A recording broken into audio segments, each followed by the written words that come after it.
Shalom, shalom, excellent peuple de Dieu de partout dans le monde. C'est encore moi, votre serviteur, le révérend Paul Richard Pandi, depuis Kinshasa.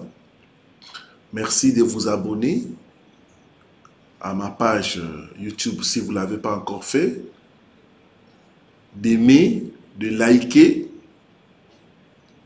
et pourquoi pas de partager. Voilà, bienvenue à votre émission Délivrance profonde. C'est une émission où nous prenons un sujet par rapport à la délivrance et nous les décortiquons. Voilà, ce soir ou ce matin, tout dépendant de l'ère à laquelle vous allez nous suivre, nous allons partager sur 10 signes qui montrent qu'une maison est envoûtée. Prions avant de commencer. Seigneur, il est écrit, tu envoyas ta parole et ta parole les délivra. Que la parole qui va sortir puisse délivrer ton peuple. Que l'homme disparaisse et que toi tu sois vu. Au nom de Jésus-Christ. Amen. Voilà, nous avons nos livres sur l'interprétation des rêves. Donc les livres sont là. C'est disponible en PDF, mais aussi en version papier. Donc si vous êtes intéressé à approfondir les sujets, si vous êtes un homme, une femme qui fait souvent de rêves, il y a des livres qui sont là pour vous aider à interpréter vos rêves, mais aussi à prier. Donc commandez-les vite au numéro qui est au bas de votre écran. Prends avec moi la parole de Dieu, 2 Corinthiens chapitre 3, le verset 17.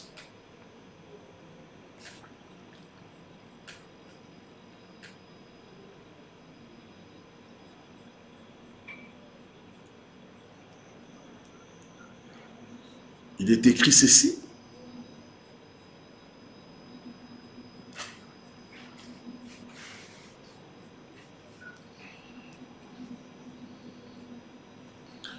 Or, le Seigneur, c'est l'Esprit. Et là où est l'Esprit du Seigneur, là est la liberté. Il y a des maisons qui ont l'air bien.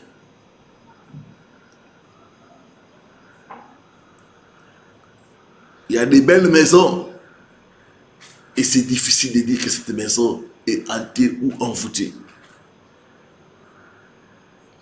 Mais il y a des signes qui peuvent nous aider à savoir qu'une maison est hantée ou envoûtée. J'ai répertorié pour nous 10 signes, 10, qui peuvent t'aider à savoir qu'une maison est hantée ou envoûtée. Comme dit la parole de Dieu, mon peuple périt faute de connaissances. Le premier signe, c'est les cauchemars. Vous allez remarquer que depuis que vous avez aménagé, vous avez tout le temps de mauvais rêves. Ce n'est pas dû au hasard. Les esprits qui sont dans cette maison-là sont en train de troubler votre sommeil. C'est un signe que la maison est hantée.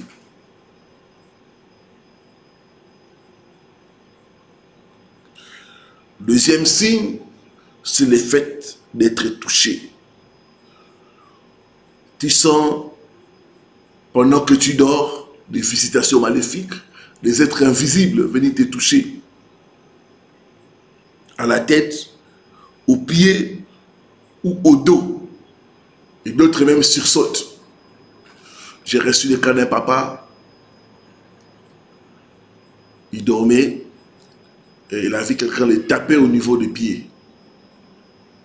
Il s'est réveillé brusquement, il a vu que sa femme était endormie.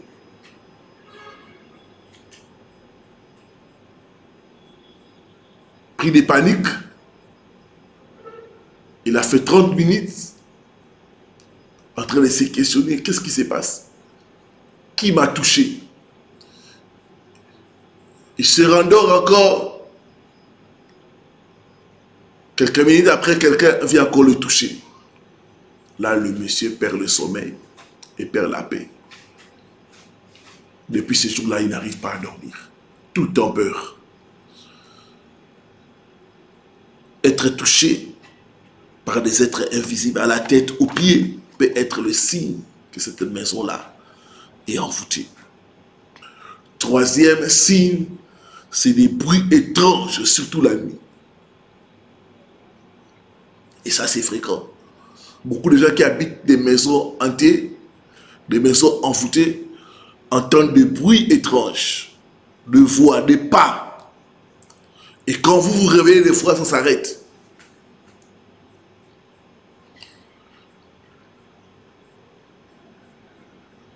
Il y a une maison dans notre quartier. Cette maison appartenait à un ancien dignitaire à l'époque du président Mobutu. Et cette maison, les locataires fuyaient. Parce que quand ils dorment au salon, ils voient des gens, des pas, des fois même des assiettes bouger, des bruits mystiques. Donc, troisième signe, c'est des bruits étranges, surtout la nuit.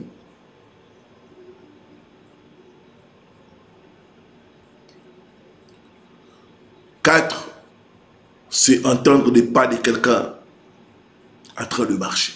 Tu dors, tu entends quelqu'un en train de marcher. Au plafond, tu regardes, tu vois, il n'y a personne. Tu sens les choses se déplacer. Ça, c'est un signe que la maison est envoûtée. Il y a une présence maléfique qui est dans cette maison-là. 5. Voir des objets disparaître ou changer de position dans la maison. Tu laisses ton téléphone, tu t'endors, tu le laisses à la chambre, tu le trouves au salon. Tu le laisses au chevet, tu le trouves par terre. D'autres même voient l'argent disparaître dans leur portefeuille. Voir des objets disparaître ou changer de position peut être le signe que la maison est hantée.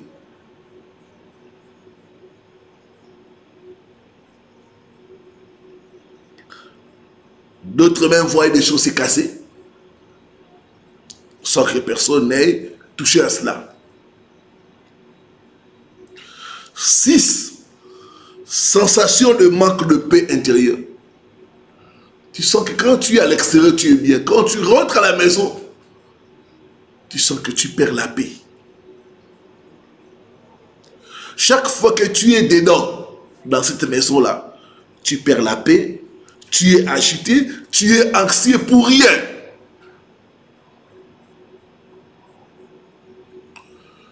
Ça peut être un indicateur que la maison est envoûtée. 7. La présence des rats et des cafards dans la maison.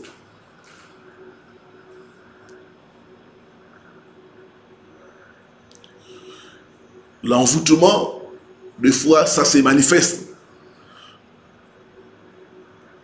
sous forme de présence des animaux, comme des rats, des cafards, des chats.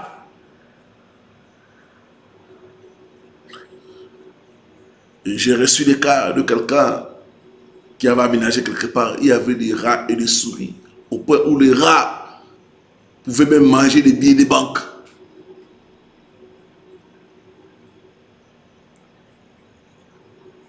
Ils ont mis des raticides, ils ont mis tous les produits, les rats ne finissaient pas.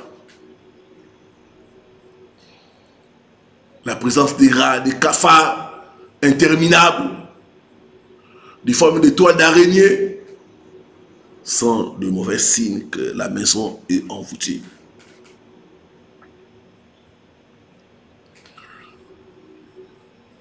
8. Voir la présence d'un démon dans la maison. Des fois, vous voyez une présence bizarre dans la maison. D'autres même pouvaient voir quelqu'un de décédé dans la maison. C'est le signe que la maison est hantée. 9. Vous luttez pour prospérer dans cette maison. Il y a des maisons où quand tu entres, c'est blocage. Tes affaires, c'est bloc. Rien ne marche. Ça, c'est une maison hantée. J'ai reçu le cas d'un frère. Quand il a aménagé quelque part, il avait aménagé avec des voitures. 5 ans après, il avait tout perdu. Et il est sorti de cette maison-là en ayant vendu tous ses biens. Et avec des dettes de loyer. Quand ils ont fait des recherches, ils ont découvert que le propriétaire de la maison était dans la franc-maçonnerie. Mon peuple est détruit faute des connaissances. Souvent dans les telles maisons, il y a des démons, il y a des interférences. Et ces démons-là vont bloquer les affaires de quiconque qui récite. 10, c'est des problèmes de santé et divers malheurs. Vous constatez que depuis que vous avez aménagé, vous tombez souvent malade. Des mauvaises nouvelles, des choses ne semblent pas marcher pour vous. Comment prier par rapport à une telle maison? 1, il faut dédicacer la maison au Seigneur en demandant sa présence. 2, renverser et démolir les hôtels de sorcellerie qui sont bâtis en celui-là. 3, prendre possession de la maison en chassant les esprits impurs et en y établissant le règne de Dieu. 4, revendiquer un sommeil doux et paisible dans la présence de Dieu. 5, sceller la maison en loignant d'huile toutes les portes, selon qu'il est écrit, l'onction brise le chouk. 6, enfin, si le combat persiste, selon la direction du Seigneur, il faut quitter les lieux et chercher une autre maison. Père Céleste, merci pour la parole qui est sortie, que cette parole puisse délivrer ton peuple. Que toute présence maléfique dans leur maison, tout envoûtement soit brisé et chassé au nom de Jésus-Christ.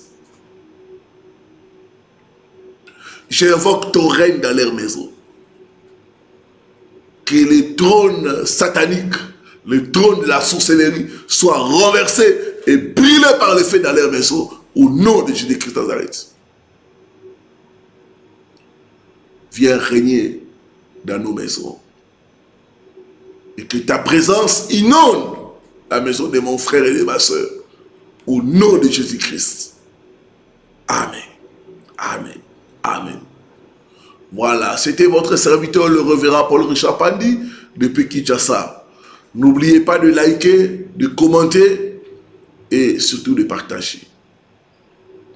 Shalom, shalom, shalom.